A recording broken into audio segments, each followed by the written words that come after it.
Jatin office के पास के ढाबे में खाना खाने जाता है। ढाबे में घुसते ही उसे काउंटर पर बैठा शख्स कुछ जाना पहचाना लगता है। उस व्यक्ति ने भी उसे ऐसे देखा मानो पहले मिल चुके हैं। क्या आप जतिन वर्मा हैं, जो इसी शहर के नारायणा स्कूल से पास आउट हुए हैं? काउंटर पर बैठे व्यक्ति ने पूछा। जी हाँ, मैं जतिन वर्मा हूं, शायद हम पहले कहीं मिल चुके हैं, जतिन ने कहा। मैं आपका सहपाठी विनय साहू, स्कूल में आपकी ही क्लास में पढ़ता था। हम दोस्त तो नहीं थे, पर एक दूसरे को पहचानते जरूर थे, विनय ने कहा। हाँ, याद आया, विनय तुम हमेशा क्लास की पिछली सीट पर बैठते थे, पढ़ाई में कमजोर थे, जतिन ने ताना मारा।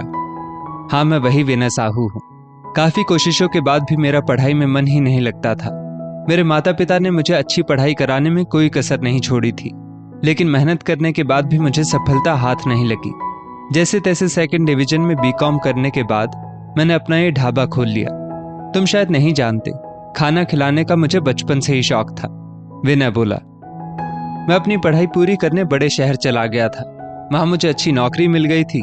5 साल नौकरी करने के बाद पिछले महीने ही मेरा प्रमोशन इसी शहर की कंपनी में हुआ है। तुम्हारे ढाबे के सामने वाली बड़ी सी कंपनी में प्रमोशन होकर आया है। लाख रुपए सैलरी है। मेरी पत्नी मायके गई है। मैं आज टिफिन लेकर नहीं आया।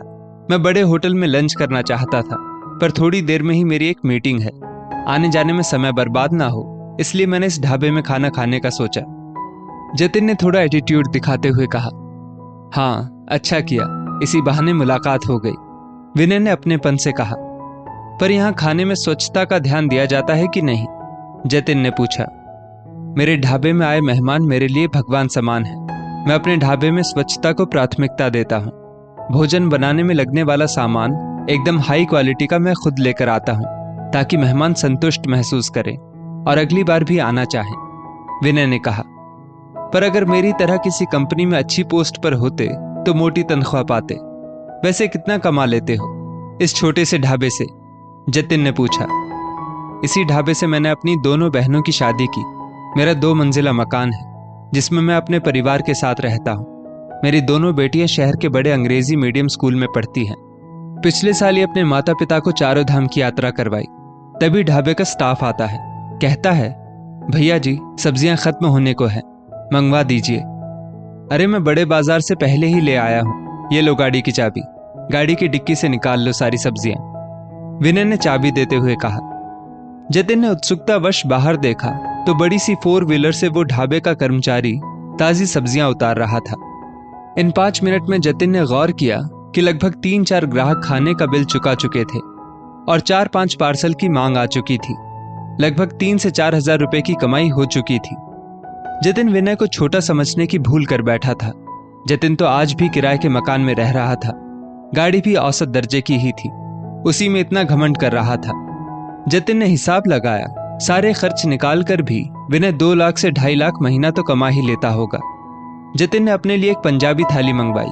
क्वालिटी और क्वांटिटी दोनों ही बेहतर थे। खाना खत्म होने पर जब बिल नहीं आया तो वो काउंटर पर बिल देने गया। काउंटर पर विनय की जगह कोई और बैठा था। जी, मेरे खाने का बिल कितना हुआ, जतिन ने पूछा। विनय भैया जरूरी काम से बाहर गए हैं, हमें आपका बिल लेने से मना किया है, वो व्यक्ति बोला। जतिन ने 50 रुपए टिप दी और चला गया। दोस्तों, कोई भी काम छोटा या बड़ा नहीं होता, बस इंसान की सोच छोटी या बड़ी होती है। जीवन में कभी कभी ऐसे अवसर आते हैं जब हमें सामान्य काम भी करने पड़ते हैं। उस समय काम के महत्व को समझे, सफलता जरूर हाथ लगेगी। इस स्टोरी को लेकर आपकी क्या राय है, नीचे कमेंट करके जरूर बताइएगा। और ऐसी ही और भी बेहतरीन वीडियोस के लिए हमारा पेज जरूर फॉलो करें।